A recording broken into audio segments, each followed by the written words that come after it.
Hello wanderers! Welcome back to my channel. So ayan, simplihan na lang po natin itong adobong manok guys, no? Basta basic na lang ito.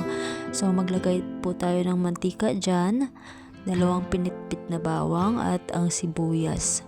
Ayan, so pati manok diretso na din po yan dyan.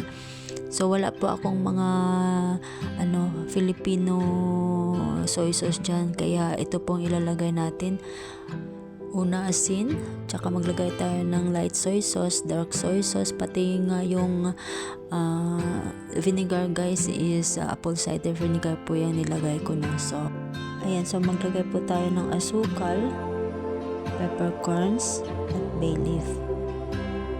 Dagdagan din po natin ng isa at saka halu-haluin hanggang mag-coat yung sauce sa chicken.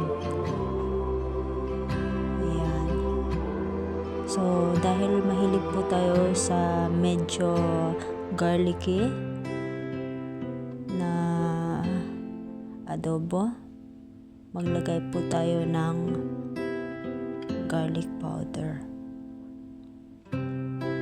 at saka black pepper, tubig.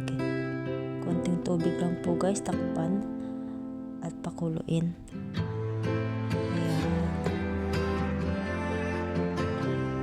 So, haluin pa po natin ng isang beses ito, no?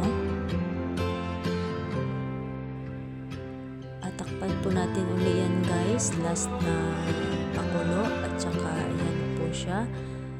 Napakasarap niyan po guys. Simple na simple, basic na basic at malasang malasa.